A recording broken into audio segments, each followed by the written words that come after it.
आज हम बात कर रहे हैं एक वेटर की जो दुनिया की $1 ट्रिलियन कंपनी का ओनर बन चुका है। कि कंपनी का रेवेन्यू रशिया और कोरिया जैसी बड़े बड़े कंट्रीज की जीडीपी से भी ज्यादा है। और सिर्फ इतना ही नहीं, $3.14 ट्रिलियन की वैल्यूएशन के साथ ये कंपनी एप्पल को भी पीछे छोड़ चुकी है। सोचिए, एक ऐसी दुनिया जहाँ गेमिंग और एआई से हमारे रोज के काम आसान हो जाते हैं। हम बात कर रहे हैं एनवीडिया और उसके फाउंडर जेनसेन हुआंग की। ये कहानी शुरू होती है सिलिकॉन वैली के एक छोटे से रेस्टोरेंट से, जहाँ तीन दोस्त जेनसेन हुआंग, क्रिस मेलेकोस्की और कर्टिस प्रियम मिलकर कुछ बड़ा करने का सोच रहे थे। उस वक्त एक मूवी जुरासिक पार्क रिलीज हुई थी, जो अपने ग्राफिक्स की वजह से बहुत पॉपुलर हुई थी। और उस वक्त लोगों में वीडियो गेमिंग का क्रेज भी बहुत तेजी से बढ़ता जा रहा था। इन सबको देखकर जेनसेन हुआंग के दिमाग में एक आइडिया आया, क्यों ना हम जीपीयू बनाना शुरू करें।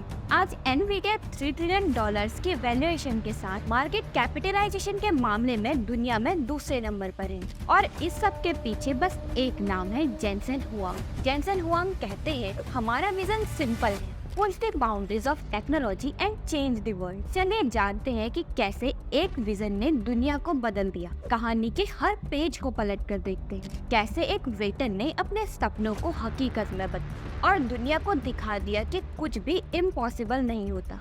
तो चलिए कहानी के पन्नों को समय में पीछे पलट कर देखते हैं कि कैसे एक वेटर ने खड़ी की दुनिया की सबसे बड़ी टेक कंपनी। तो कहानी शुरू होती है 1963 में ताइवान के एक छोटे से शहर ताइनान से, जहां जन्म होता है जेनसेन हुआंग का। उनके डैड मैकेनिकल इंजीनियर थे और मॉम स्कूल में टीचर थे। उनके पेरेंट्स ने अपने बच्चों को अच्छा फ्यूचर देने के लिए बहुत मेहनत की। जब जेनसेन 9 साल के थे तो उनके पेरेंट्स ने उन्हें अच्छी करियर अपॉर्चुनिटीज के लिए उसके भाई के साथ यूनाइटेड स्टेट्स टैकोमा उनके एक अंकल के पास रहने के लिए भेज दिया। जेनसेन ने एकेडमिक जर्नी के साथ साथ फाइनेंशियली इंडिपेंडेंट होने के लिए हाई स्कूल के दौरान एक डिनर रेस्टोरेंट में वेटर का काम किया, जहां उन्हें कस्टमर सर्विस और मेहनत की वैल्यू समझ आई।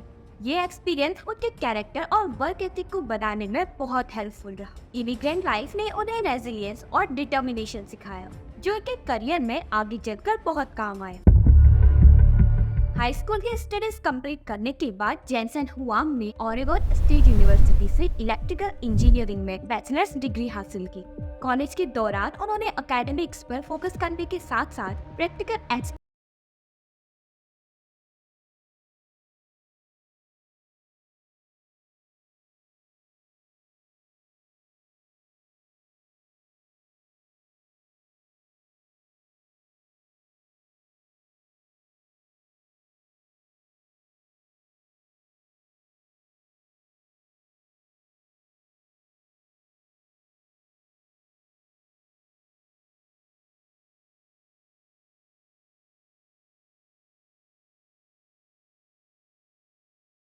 की सीईओ लीसा सू जेनसेन की कजिन है। जेनसेन की मम्मी लीसा सू के दादाजी की बहन थी, लेकिन बचपन में ही फैमिली से दूर रहने की वजह से जेनसेन को इस बात का पता नहीं। दोनों कजिन ही चिप इंडस्ट्री में मास्टरमाइंड्स। इसके बाद जेनसेन ने अपने बाकी स्टडीज को कंटिन्यू करने के लिए स्टैनफोर्ड यूनिवर्सिटी में एडमिशन लिया। वहाँ उन्होंने 1993 में अपनी पोस्ट ग्रेजुएट स्टडीज कंप्लीट और इसी साल वो 30 साल के हो गए थे, जिसकी वजह से उनको एक तरह का मिड लाइफ क्राइसिस हो गया। फिर उन्हें एक नॉर्मल जॉब करने में कोई इंटरेस्ट नहीं था। उनका सपना था कुछ बड़ा करने। तभी वो अपने 30th बर्थडे पर क्रिस मेलेकोस्की और कर्टिस प्रियम से एक रेस्टोरेंट में मिलते हैं, जहां वो लोग कंपनी शुरू करने की बात करते हैं। उस वक्त एक मूवी रिलीज हुई थी, जिसके कारण लोगों में 3D मूवीज और वीडियो गेम्स का क्रेज बढ़ता ही जा रहा था। इसको देखते हुए जेनसेन ने 3D ग्राफिक कार्ड्स बनाने का सोचा और यही से शुरुआत हुई एनवीडिया। 1993 में जेनसेन हुआंग ने क्रिस मेलेकोस्की और कर्टिस प्रियम के साथ मिलकर एनवीडिया की शुरुआत की। उन्होंने ग्राफिक्स टेक्नोलॉजी और कंप्यूटिंग पावर के फ्यूचर पोटेंशियल को पहचानकर इस फील्ड में कुछ इनोवेटिव करने का सोचा। क्रिस मेलेकोस्की भी सिलिकॉन वैली के एक एक्सपीरियंस्ड इंजीनियर।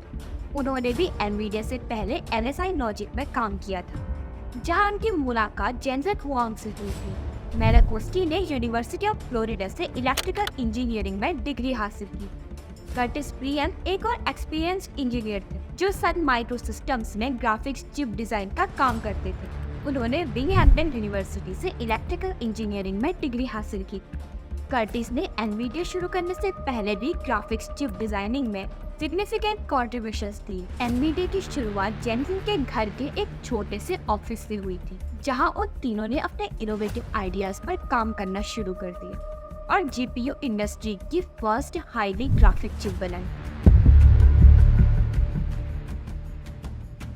एनवीडिया ने एआई और जीपीयू कंप्यूटिंग में काफी तरक्की की है और अपने इनोवेशन से टेक इंडस्ट्री में गहरा असर दिखाया है। इन्होंने ईयर 1993 में 3D ग्राफिक कार्ड लॉन्च किया, जो 3D मूवीज और वीडियो गेम्स में काफी काम आने लगा, जिसके कारण एनवीडिया ने गेमिंग और मल्टीमीडिया मार्केट्स में अपनी जगह बना ली। इसके बाद ईयर 1999 में जीपीयू कंप्यूटिंग का एरा शुरू, जब ग्राफिकल प्रोसेसिंग को सिर्फ गेमिंग के लिए यूज किया जा रहा था। लेकिन फिर कुछ ऐसा ब्रेक थ्रू आया जिसकी वजह से टेक्नोलॉजी और भी ऊंचाइयों तक पहुंच गई। साल 2006 में एनवीडिया ने CUDA यानी compute unified device architecture launch किया। CUDA ने जीपीयूज का यूज न सिर्फ गेमिंग एंड ग्राफिक के लिए किया, बल्कि जनरल पर्पस पैनल प्रोसेसिंग के लिए भी ऑप्टिमाइज किया। एआई रिसर्चर्स और डेटा साइंटिस्ट के लिए एनवीडिया का CUDA प्लेटफॉर्म एक ब्लेसिंग है। CUDA ने पैनल कंप्यूटिंग को सिंप्लीफाइड और एक्सेसिबल बनाया है, जिससे कॉम्प्लेक्स एआई मॉडल्स को भी एफिशिएंटली ट्रेन किया जा सकता है।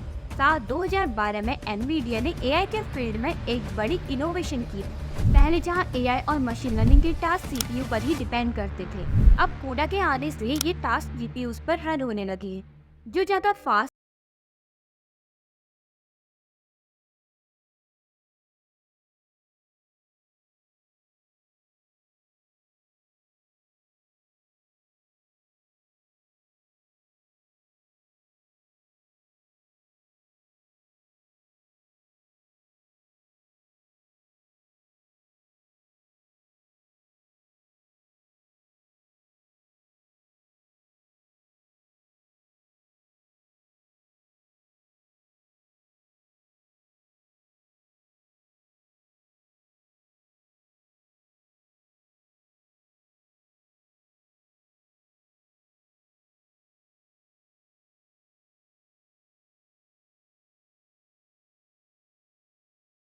ये एक real time 3D design collaboration है, जो क्रिएटर्स, डेवलपर्स और इंजीनियर्स को एक ही वर्चुअल स्पेस में काम करने की फैसिलिटी देता है। इस प्लेटफॉर्म का मेन ऑब्जेक्टिव है कि लोग क्रिएटिव वर्क और 3D प्रोजेक्ट्स को और भी आसानी से हैंडल कर पाएं। पर सबसे बड़ा गेम चेंजर था ईयर 2017, जब क्रिप्टो करेंसीज को माइन करने के लिए बहुत ज्यादा अमाउंट में कंप्यूटेशनल पावर की जरूरत पड़ने लगी और इसको फुलफिल करना कोई भी कंपनीज के लिए आसान नहीं था, क्योंकि क्रिप्टो करेंसी माइनिंग में जीपीयूज की हाई प्रोसेसिंग पावर और पैरेलल प्रोसेसिंग कैपेबिलिटीज का यूज होता है, जो एनवीडिया के जीपीयूज प्रोवाइड करते हैं। और तभी एनवीडिया के जीपीयूज जैसे कि GeForce सीरीज, GTX 1080 और टाइटन XP जैसे जीपीयूज की डिमांड हाई हो गई और माइनर्स के बीच ये काफी पॉपुलर हुए, क्योंकि ये हाई परफॉर्मेंस देने का दावा करने लगे, जिससे क्रिप्टो करेंसी माइनिंग की पॉपुलैरिटी कई ज्यादा बढ़ने लगी। पर जीपीयूज की मार्केट में शॉर्टेज के कारण प्राइसेस हाइक करने लगे, जिसकी वजह से एनवीडिया और क्रिप्टो के रिलेशन में बहुत ज्यादा असर दिखा और एनवीडिया ने कुछ स्पेसिफिक प्रोडक्ट्स भी लॉन्च की, जैसे कि CMP crypto currency mining processor series. GPU की सेल की वजह से एनवीडिया के स्टॉक काफी इंक्रीज हुए और आज ये मार्केट में एथेरियम और बिटकॉइन माइनिंग पे शिफ्ट हो चुके हैं। अब अगर हम डिफरेंट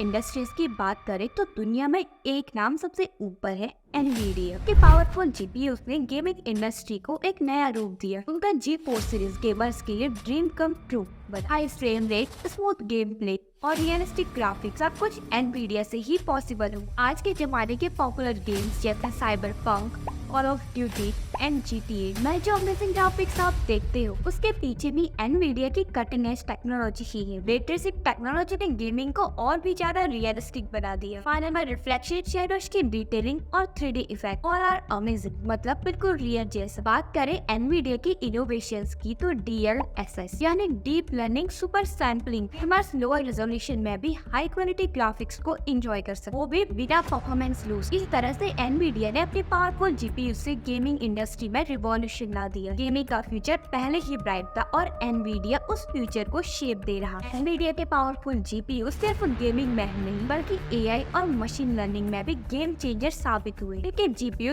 हाई परफॉर्मेंस कंप्यूटिंग के लिए डिजाइन जो एआई मॉडल्स को ट्रेन करने में आसान और फास्ट बना देते हैं। Health care, autonomous driving, finance और एंटरटेनमेंट जैसे कई इंडस्ट्रीज में भी एआई की एप्लीकेशन एनवीडिया की टेक्नोलॉजी के बिना पॉसिबल ही। सेल्फ ड्राइविंग कार का smart decision making, AI based medical diagnosis और इवन फाइनेंशियल प्रेडिक्शन सब एनवीडिया के जीपीयूज का ही कमाल है। और जैसे जैसे टेक्नोलॉजी आगे बढ़ती रहेगी, फ्यूचर में चैलेंजेस के साथ नई नई अपॉर्चुनिटीज भी आती रहेंगी। जेसन हुआंग का कहना है कि फ्यूचर में ये और भी नई नई चीजें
जनरेट कर सकते हैं। इनका कहना ये भी है कि आने वाले टाइम में ये फिजिकल एआई जनरेट करेंगे जो फुली रोबोटिक और ये लॉज ऑफ फिजिक्स से लेकर मैथमेटिकल टर्म हर एक चीज को बहुत इजी एंड सेफ तरीके से हैंडल करेगा। प्रेडिक्शन ये है कि अगले 10 सालों में NVIDIA वर्ल्ड की टॉप एआई लीडिंग कंपनी बन सकती है, जिसके कारण मार्केट में इसकी वैल्यूएशन $10 ट्रिलियन तक हो जाएगी। ओवरऑल एनवीडिया की इनोवेशंस ने सिर्फ एआई को ही नहीं बल्कि डीप लर्निंग को भी एडवांस किया है और इसका इम्पैक्ट बड़े डेटा सेंटर से लेकर गेमिंग इंडस्ट्री तक हर जगह महसूस होता है। कॉन्स्टेंट फोकस, इनोवेशन और कंपटीशन के साथ डील करना इन्हें इंडस्ट्री लीडर बनाए रखता है। एनवीडिया अब एक इतनी बड़ी कंपनी बन चुकी है जिनकी पार्टनरशिप गूगल, अमेज़न, टेस्ला जैसी बड़ी बड़ी सिस्टम कंपनीज के साथ है। एनवीडिया की कंटिन्यूअस ग्रोथ की वजह है उनका लीडरशिप स्टाइल, क्योंकि बाकियों से बहुत अलग है। एआई को ना सिर्फ एस्टेब्लिश किया गया बल्कि ये आज टॉप एआई कंपनी बन गई है और जेसन हुआंग की नेटवर्थ $118 बिलियन है और ये वर्ल्ड की टॉप 11 रिचेस्ट पर्सन बन चुके हैं। इन सब से हमें ये सीख मिलती है कि सक्सेस एक ऑनगोइंग प्रोसेस है और इसका मतलब ये नहीं कि हमें बस गोल अचीव करना है, बल्कि हमें अपनी लिमिट्स को पुश करके कॉन्स्टेंटली खुद को इम्प्रूव करते रहना है। ये कहना था जेसन हुआंग का।